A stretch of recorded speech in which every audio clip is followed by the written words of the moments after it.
ಧರ್ಮೋಪದೇಶಕಾಂಡ ಅಧ್ಯಾಯ 6. ನೀವು ಹೊಳೆ ದಾಟಿ ಸ್ವತಂತ್ರಿಸಿಕೊಳ್ಳುವ ದೇಶದಲ್ಲಿ ಅನುಸರಿಸುವುದಕ್ಕಾಗಿ ನಿಮಗೆ ಬೋಧಿಸಬೇಕೆಂದು ನಿಮ್ಮ ದೇವರಾದ ಯೆಹೋವನು ನನಗೆ ಆಜ್ಞಾಪಿಸಿದ ಧರ್ಮೋಪದೇಶವು ವಿಧಿನಿರ್ಣಯಗಳು ಇವೆ.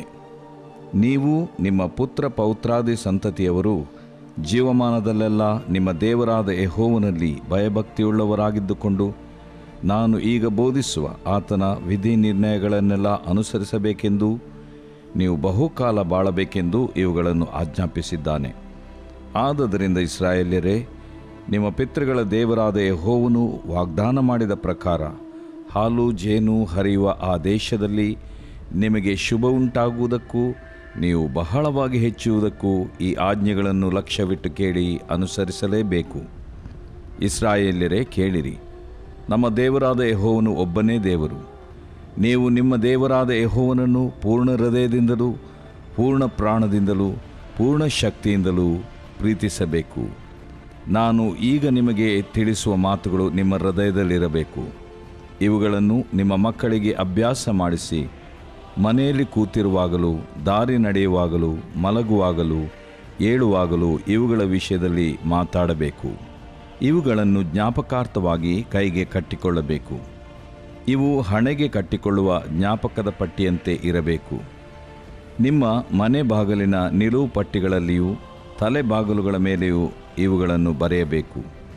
ನಿಮ್ಮ ದೇವರಾದ ಯೆಹೋವನು ನಿಮ್ಮ ಪಿತೃಗಳಾದ ಅಬ್ರಹಾಂ, ಇಸಾಕ್, ಯಾಕೋಬರಿಗೆ ಪ್ರಮಾಣ ಮಾಡಿಕೊಟ್ಟ ದೇಶದಲ್ಲಿ ನಿಮ್ಮನ್ನು ಸೇರಿಸಿದಾಗ ನೀವು ಕಟ್ಟದ ಒಳ್ಳೆಯ ದೊಡ್ಡ ಪಟ್ಟಣಗಳನ್ನು, ನೀವು ಕೂಡಿಸದ ಉತ್ತಮ ವಸ್ತುಗಳಿಂದ ತುಂಬಿದ ಮನೆಗಳನ್ನು, ನೀವು ಅಗಿಯದ ನೀರಗುಂಡಿಗಳನ್ನು, ನೀವು ಬೆಳೆಸದ ದ್ರಾಕ್ಷಿ ತೋಟಗಳನ್ನು, ಎಣ್ಣೆ ಮರಗಳನ್ನು ಅನುಭವಿಸುತ್ತಾ ತೃಪ್ತರಾಗಿರುವಾಗ ಐಗುಪ್ತ ದೇಶದಲ್ಲಿ ದಾಸರಾಗಿದ್ದ ನಿಮ್ಮನ್ನು ಬಿಡುಗಡೆ ಮಾಡಿದ ಯೆಹೋವನನ್ನು ಮರೆಯಬಾರದು.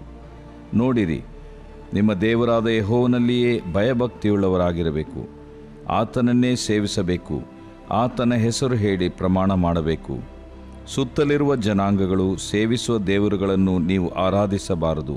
ನಿಮ್ಮ ಮಧ್ಯದಲ್ಲಿರುವ ನಿಮ್ಮ ದೇವರಾದ ಯೆಹೋವನು ತನಗೆ ಸಲ್ಲಬೇಕಾದ ಗೌರವವನ್ನು ಇನ್ನೊಬ್ಬನಿಗೆ ಸಲ್ಲಗೊಡಿಸದ ದೇವರು. ಆತನು ನಿಮ್ಮ ಮೇಲೆ ಕೋಪಗೊಂಡರೆ ನಿಮ್ಮನ್ನು ಭೂಮಿಯ ಮೇಲೆ ಉಳಿಯದಂತೆ ನಾಶ ಮಾಡನು. ನೀವು ಮಸ್ಸದಲ್ಲಿ ನಿಮ್ಮ ದೇವರಾದ ಯೆಹೋವನನ್ನು ಪರೀಕ್ಷಿಸಿದಂತೆ ಇನ್ನು ಮುಂದೆ ಮಾಡಬೇಡಿರಿ.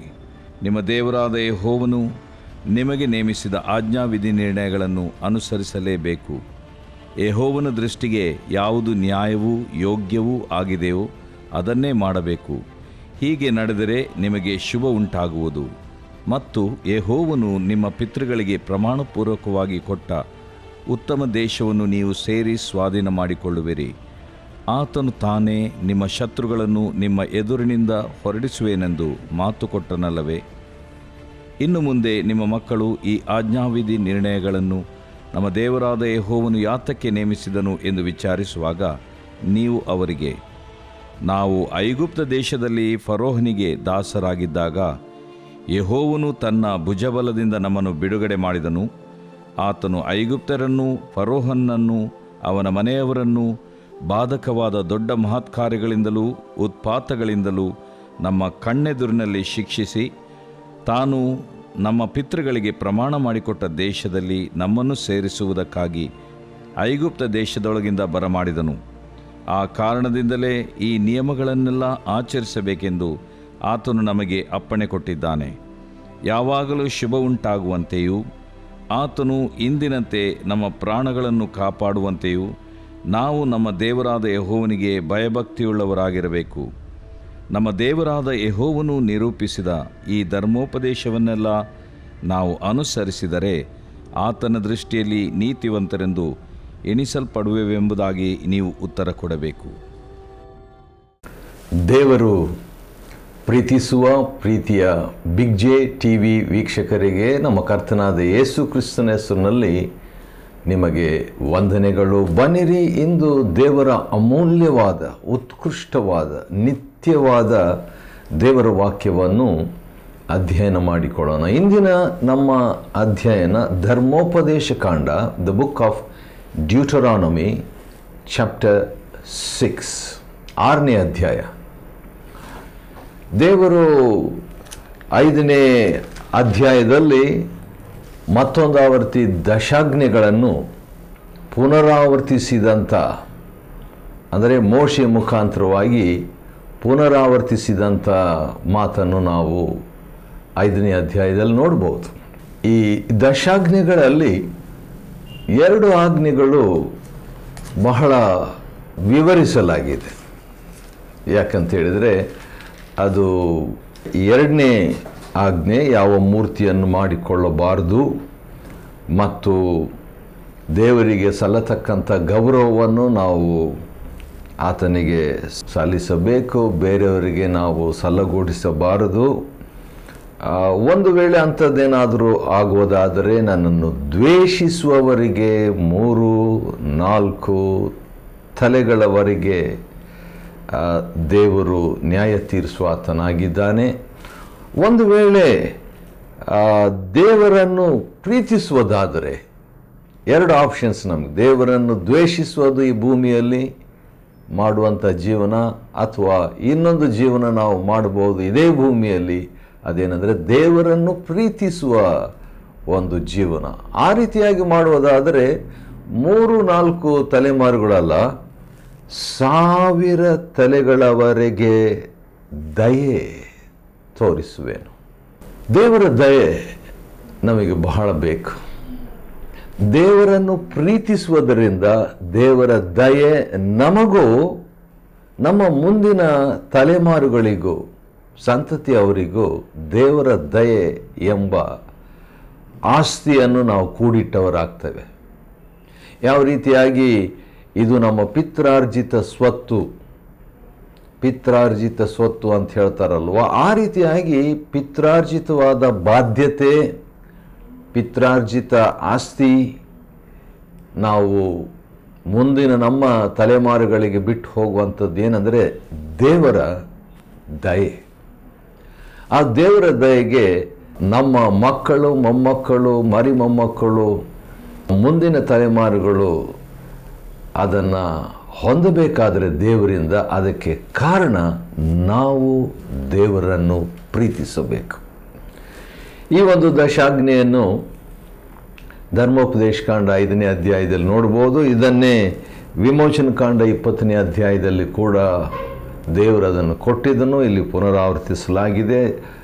2ನೇ ಇನ್ನೊಂದು ಆಜ್ಞೆ, ದಶಾಜ್ಞೆಗಳಲ್ಲಿ 2ನೇ ಆಜ್ಞೆ ಈಗ ತಾನೇ ನಾವು ನೋಡಿದ್ದೀವಿ, 5ನೇ ಅಧ್ಯಾಯ 8, 9, 10 ವಚನಗಳು. ಆದರೆ 4ನೇ ಒಂದು ನಿಯಮ ಅಥವಾ ಕಟ್ಟಳೆ ಅಥವಾ ಆಜ್ಞೆ ಬಂದು ಸಬ್ಬತ್ ದಿನದ ಕುರಿತಾಗಿರುವಂಥದ್ದು.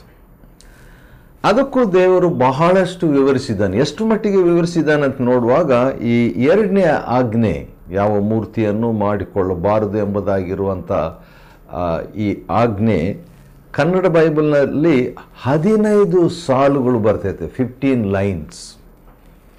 ಬೇರೆ ಆಜ್ಞೆಗಳು ಕದಿಯಬಾರದು ಅಷ್ಟೇ, ನರಹತ್ಯೆ ಮಾಡಬಾರದು ಅಷ್ಟೇ, ವ್ಯಭಿಚಾರ ಮಾಡಬಾರದು ಅಷ್ಟೇ. ಆದರೆ ಈ ಆಜ್ಞೆಯನ್ನು, ಈ 2ನೇ ಆಜ್ಞೆಯನ್ನು ದಶಾಜ್ಞೆಗಳಲ್ಲಿ ದೇವರು ಬಹಳಷ್ಟು ವಿವರಿಸಿದ್ದಾನೆ. 2ನೇ ಆಜ್ಞೆಯನ್ನು ಅಷ್ಟೇ ಅಲ್ಲ, 4ನೇ ಆಜ್ಞೆ ಆಗಿರುವಂಥ ಸಬ್ಬತ್ ದಿನವನ್ನು ಆಚರಿಸೋದರ ಬಗ್ಗೆ ಕೂಡ ದೇವರು ಬಹಳಷ್ಟು ವಿವರಿಸಿದ್ದಾನೆ. ಮತ್ತು 2ನೇ ಆಜ್ಞೆಯನ್ನು ಕನ್ನಡ ಬೈಬಲ್ನಲ್ಲಿ 15 ಸಾಲುಗಳು, 15 ಲೈನ್ಸ್ ಇರೋದಾದರೆ, ಈ ಸಬ್ಬತ್ ದಿನವನ್ನು ಆಚರಿಸಬೇಕು ಎಂಬಂಥ ಆಜ್ಞೆ ಎಷ್ಟು ಸಾಲು ಇರ್ಬೋದು ಅಂದರೆ 20 ಸಾಲುಗಳು. ಹಾಗಾದರೆ ಈ ದಶಾಜ್ಞೆಗಳಲ್ಲಿನೇ ಬಹಳಷ್ಟು ವಿವರಿಸಿದ್ದು ಸಬ್ಬತ್ ದಿನವನ್ನು ಆಚರಿಸು ಅಷ್ಟೇ ಸಾಕಾಗ್ತಿತ್ತಲ್ಲ. ಆದರೆ ಅದನ್ನು 20 ಸಾಲುಗಳಿಂದ ಅಂದರೆ ಲೈನ್ಸ್ನಿಂದ 12ನೇ ವಚನ, 13ನೇ ವಚನ, 14ನೇ ವಚನ, 15ನೇ ವಚನ, 20 ಸಾಲುಗಳಿಂದ ಕನ್ನಡ ಬೈಬಲ್ನಲ್ಲಿ ವಿವರಿಸಲಾಗಿದೆ. ಹಾಗಾದರೆ ಸಬ್ಬತ್, ವಿಶ್ರಾಂತಿ ದಿನ, ದೇವರಿಗೆ ನಾವು ಕೊಡ್ತಕ್ಕಂಥ ಆ ಸಮಯ ಬಹು ಪ್ರಾಮುಖ್ಯ. ನಾವು ಯಾವಾಗ ದೇವರಿಗೆ ಕ್ವಾಲಿಟಿ ಟೈಮ್, ಗುಣಮಟ್ಟದ ಸಮಯವನ್ನು ಯೋಗ್ಯಕರವಾದಂಥ ಸಮಯವನ್ನು ಮತ್ತು ಅಚಲ ಸಮಯವನ್ನು ಅಥವಾ ಕೇಂದ್ರೀಕರಿಸಲ್ಪಟ್ಟಂಥ ಒಂದು ಸಮಯವನ್ನು, ಕಾನ್ಸಂಟ್ರೇಟೆಡ್ ಸಮಯ ದೇವರಿಗೆ ನಾವು ಕೊಟ್ಟ ಪಕ್ಷದಲ್ಲಿ ಬೇರೆ ಉಳಿದಂಥ 9 ಆಜ್ಞೆಗಳನ್ನು ಅದು ನಾವು ಕೈಕೊಳ್ಳುವುದಕ್ಕೆ ಅನುಕೂಲ. ಹೌದು, ದೇವರಿಗೆ ಅಂತ ಹೇಳ್ಬಿಟ್ಟು ಒಂದು ದಿನ ನಾವು ಮೀಸಲಾಗಿಡುವಾಗ ನಮ್ಮ ವಿಶ್ರಾಂತಿ ಸಮಯಗಳಲ್ಲಿ ನಾವು ಹೇಗೆ ಕಳೀತೇವೆ, ನಮಗಂತ ಸಮಯ ದೊರಕುವಾಗ ಅದನ್ನು ದೇವರಿಗಂತೆ ಎಷ್ಟು ಸಮಯ ನಾವು ಕೊಡ್ತೇವೆ. ದೇವರಿಗೆ ಸ್ತೋತ್ರವಾಗಲಿ. ಈ ದಿವಸಗಳಲ್ಲಿ ನಾವು ದೇವರ ವಾಕ್ಯಕ್ಕೆ ಒಂದೊಂದು ಅಧ್ಯಾಯವನ್ನು, every chapter we have been studying together. ಆದ ಕಾರಣ ದೇವರ ವಾಕ್ಯಕ್ಕೆ ದೇವರಿಗೆ ಕೊಡ್ತಕ್ಕಂಥ ಸಮಯ, ಅಂಥ ದೇವರು ಅಪೇಕ್ಷೆ ಪಡುವಂಥದ್ದು ಏನಂತ ಹೇಳಿದರೆ ಅದು ದೇವರಿಗೆ ಮೀಸಲಾದಂಥ ಒಂದು ವಿಶ್ರಾಂತಿ ದಿನ ಅಂತ, ದೇವರಿಗೆ ಮೀಸಲಾದಂಥ, ದೇವರಿಗೆ ಡೆಡಿಕೇಟ್ ಮಾಡುವಂಥ ಒಂದು ದಿನ. ಅದು ಯಹೂದಿಗಳಿಗೆ ಸಬ್ಬತ್ ದಿನವಾಗಿತ್ತು ಮತ್ತು ಕ್ರೈಸ್ತರು ಅಪಸ್ಕೃತಿ 27ರಲ್ಲಿ ವಾರದ ಮೊದಲನೇ ದಿನ ಭಾನುವಾರದಂದು ಕರ್ತನ ದಿನ ಎಂಬುದಾಗಿ ಆ ಪ್ರಕಟಣೆ 1:10-11ರಲ್ಲಿ ಅದನ್ನು ಮೀಸಲಾಗಿ ಆದಿ ಕ್ರೈಸ್ತ ವಿಶ್ವಾಸಿಗಳು ಹಿಂಬಾಲಿಸ್ತಿದ್ದರು.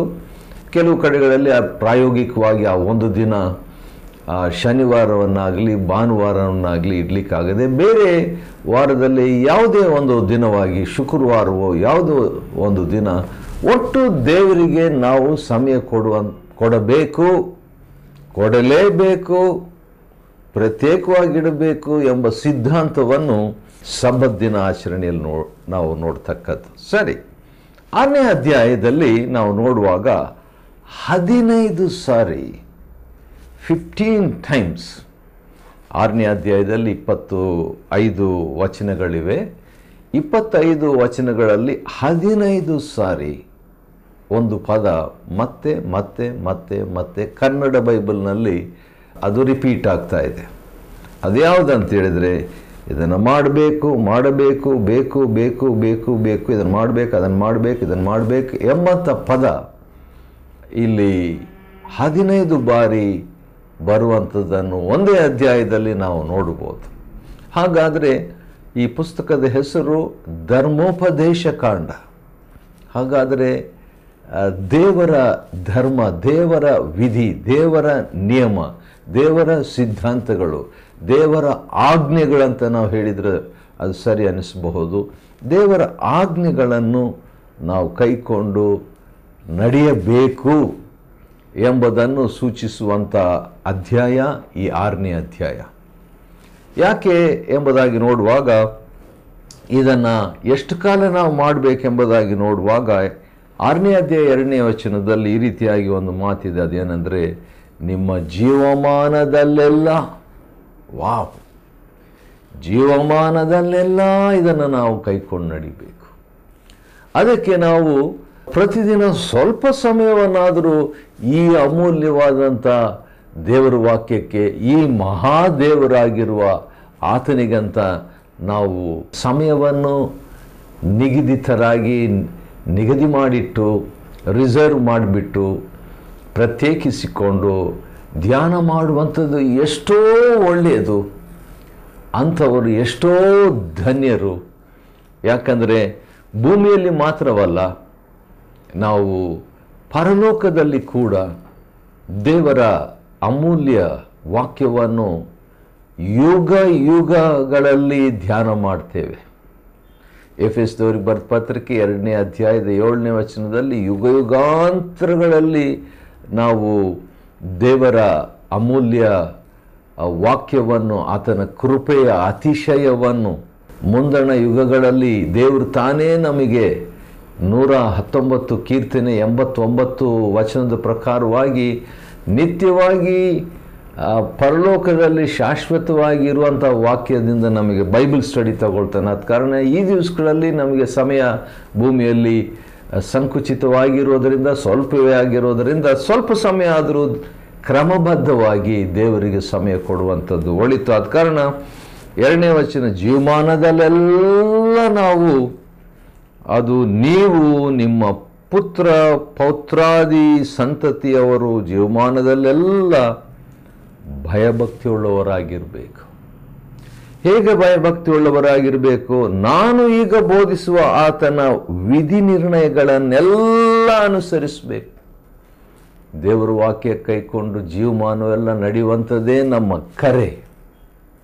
ದೇವರ ವಾಕ್ಯವನ್ನು ಕೈಕೊಂಡು ನಮ್ಮ ಜೀವಮಾನವೆಲ್ಲ ಆತನನ್ನು ಅನುಸರಿಸುವಂಥದ್ದೇ ನಮ್ಮ ವಿಷಯ ಧ್ಯೇಯ.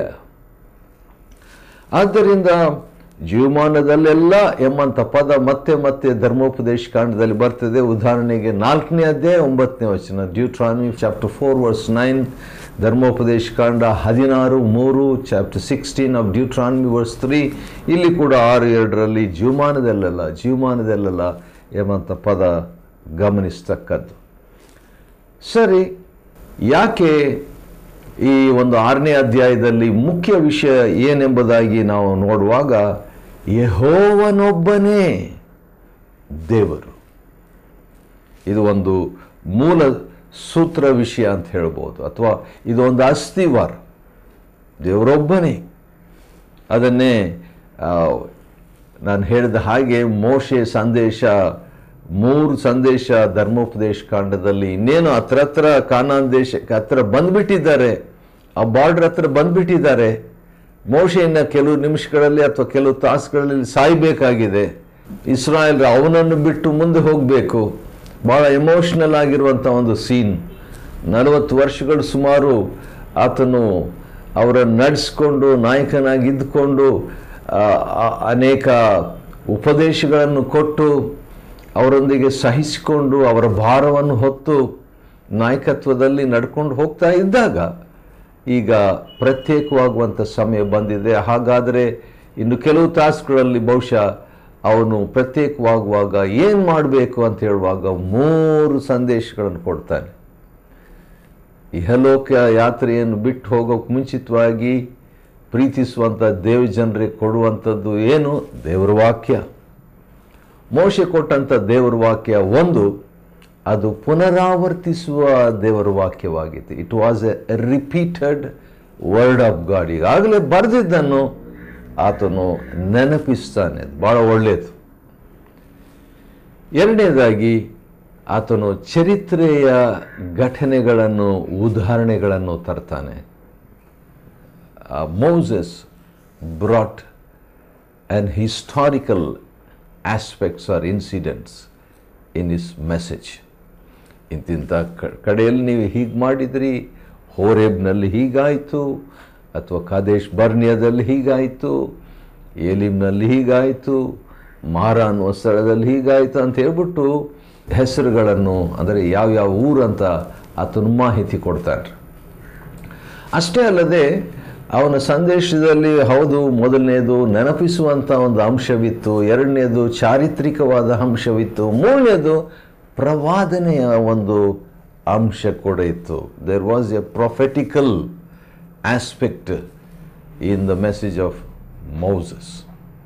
ಅಷ್ಟೇ ಅಲ್ಲದೆ ಮೋಶೆ ನಡುವೆ ಸ್ವಲ್ಪ ಲಿಬರ್ಟಿ, ಸ್ವತಂತ್ರ, ದೇವರಾತ್ಮ ಪ್ರೇರಿತನಾಗಿ ತಕ್ಕೊಂಡು ಕೆಲವು ಮಾತುಗಳನ್ನು, ಒಂದು ಉತ್ತೇಜನ, ವಾರ್ನಿಂಗ್, ಒಂದು ಎನ್ಕರೇಜ್ಮೆಂಟ್ ಇರಬೇಕು. ನಾಲ್ಕನೇದು ಅದೇ ಸಂದರ್ಭದಲ್ಲಿ ಎಚ್ಚರಿಕೆಯಾಗಿ ಕೂಡ ಇರಬೇಕು. ಈ 5 ರೀತಿಯಲ್ಲಿ ಅಂಶಗಳನ್ನು ಇಟ್ಟುಕೊಂಡು ಈ ಪಂಚಗ್ರಂಥದಲ್ಲಿ 5ನೇ ಗ್ರಂಥವನ್ನು ಬರೆಯುವಾಗ ಅಥವಾ ತಿಳಿಸುವಾಗ ಆತನು ಈ ಮಾತುಗಳನ್ನು ಒಳಪಡಿಸ್ತಾನೆ. ನಾವು ಕೂಡ ಇತರರಿಗೆ ದೇವರ ವಾಕ್ಯವನ್ನು ಹಂಚಿಕೊಳ್ಳುವಾಗ ಈ 5 ವಿಷಯಗಳು ಒಳಪಟ್ಟಿರುವಂಥದ್ದು ಒಳ್ಳೆಯದಲ್ವಾ? ಹೌದು. 4ನೇ ವಚನ, ಇಸ್ರಾಯೇಲ್ರೇ ಕೇಳಿರಿ, ನಮ್ಮ ದೇವರಾದ ಯೆಹೋವನು ಒಬ್ಬನೇ ದೇವರು. ನೀವು ನಿಮ್ಮ ದೇವರಾದ ಯೆಹೋವನನ್ನು ಒಂದು ಪೂರ್ಣ ಹೃದಯದಿಂದ, ಎರಡನೇದು ಪೂರ್ಣ ಪ್ರಾಣದಿಂದ, ಮೂರನೇದು ಪೂರ್ಣ ಶಕ್ತಿಯಿಂದಲೂ ಪ್ರೀತಿಸಬೇಕು. 6ನೇ ಅಧ್ಯಾಯದಲ್ಲಿ 15 ಬಾರಿ ಇದನ್ನು ಮಾಡಬೇಕು, ಅದನ್ನು ಮಾಡಬೇಕು, ಇದನ್ನು ಮಾಡಬೇಕು, ಅದನ್ನು ಮಾಡಬೇಕೆಂಬುದಾಗಿ ಮೋಶೆ ಹೇಳಿದಂಥ 15 ವಿಷಯಗಳಲ್ಲಿ ಒಂದು ಮಾತಿನಲ್ಲಿ ಹೇಳಬೇಕಾದ್ರೆ ದೇವರನ್ನು ಪ್ರೀತಿಸ್ರಿ. Love the lord. ಯಾರೋ ಒಬ್ಬ ದೇವ್ರ ಸೇವಕರು ಒಬ್ಬ ಯವನಸ್ಥನಿಗೆ ಈ ರೀತಿಯಾಗಿ ಹೇಳಿದ್ರಂತೆ. ಅದೇನೆಂದರೆ, love the Lord with all your heart and do whatever you like, you will not sin. ಇನ್ನೊಂದು ಸಾರಿ ಅದನ್ನೇ ನಾನು ಹೇಳ ಬಯಸ್ತೇನೆ. ನೀನು ನಿನ್ನ ದೇವರನ್ನು ಹೃದಯಪೂರ್ವಕವಾಗಿ ನೀನು ಪ್ರೀತಿ ಮಾಡಿಬಿಟ್ಟು ಏನು ಬೇಕೋ ಅದನ್ನು ಮಾಡು, ನೀನು ಪಾಪ ಮಾಡಲಿಕ್ಕೆ ಆಗಲ್ಲ ಅಂತ ಹೇಳ್ಬಿಟ್ಟು. ಅಂದರೆ ದೇವರಿಗೆ ಪೂರ್ಣ ಹೃದಯ ನಮಗೆ ಕೊಟ್ಟ ಮೇಲೆ 100% ನಮ್ಮ ಹೃದಯದಲ್ಲಿ ಆತನನ್ನು ಪ್ರೀತಿಸುವುದಾದರೆ ಸ್ಥಳ ಏನಾದರೂ ಉಳಿತದ ಹೃದಯದಲ್ಲಿ ಇಲ್ಲ, ಪಾಪಕ್ಕೆ ಆಸ್ಪದ ಇಲ್ಲ, ಅವಿಧೇಯತೆಗೆ ಆಸ್ಪದ ಇಲ್ಲ, ದಾರಿ ತಪ್ಪೋದಕ್ಕೆ ಆಸ್ಪದ ಇಲ್ಲ. ಆದ ಕಾರಣ ಈ ದೇವರನ್ನು ಪ್ರೀತಿಸುವಂಥದ್ದು ಬಹಳ ಅಸ್ಥಿವಾರವಾದಂಥ ವಿಷಯ. ಒಂದು ವಾಕ್ಯ ನನಗೆ ನೆನಪಿಗೆ ಬರುತ್ತಿದೆ.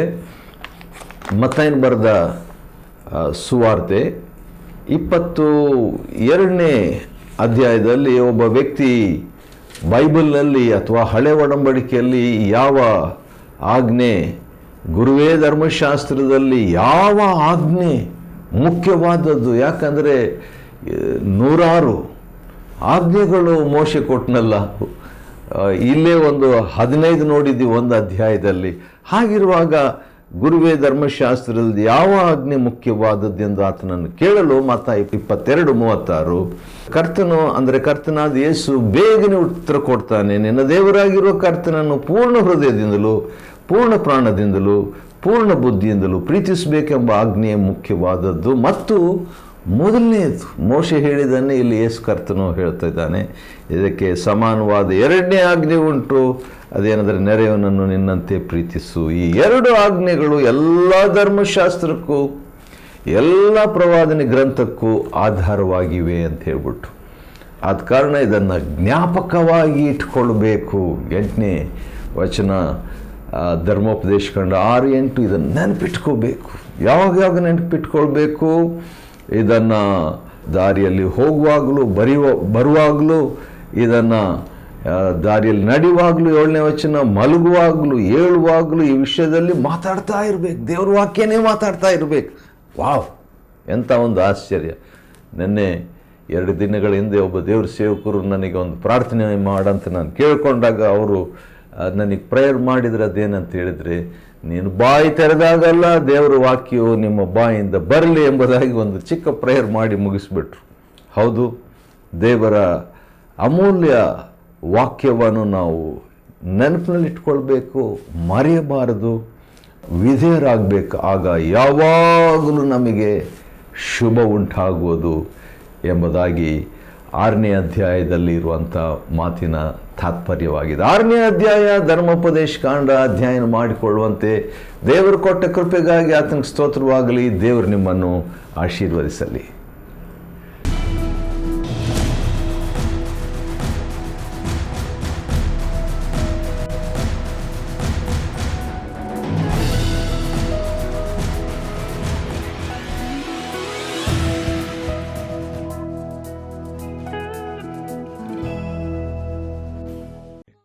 Chapter 6.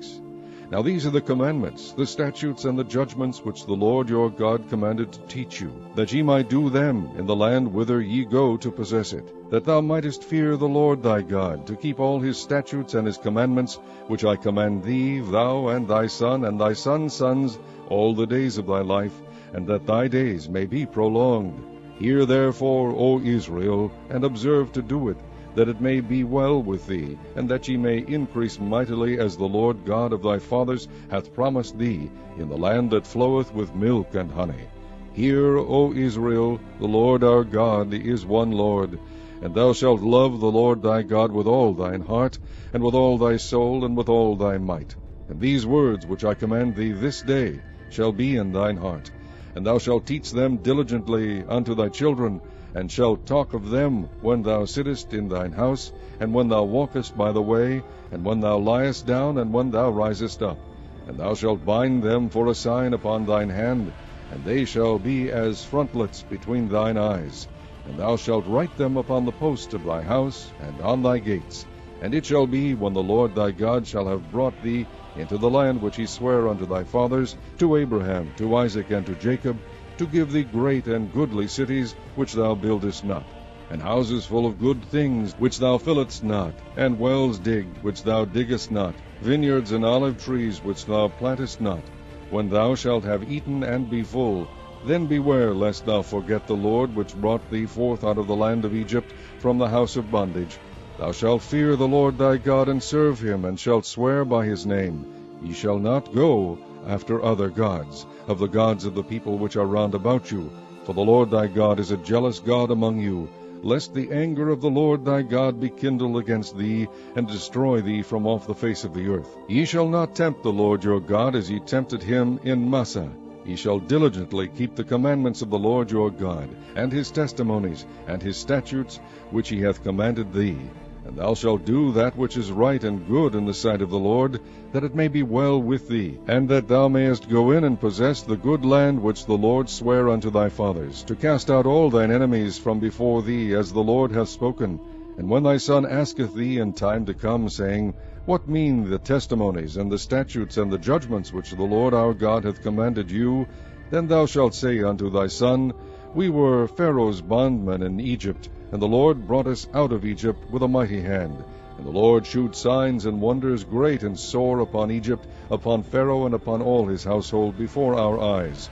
And he brought us out from thence, that he might bring us in to give us the land which he sware unto our fathers.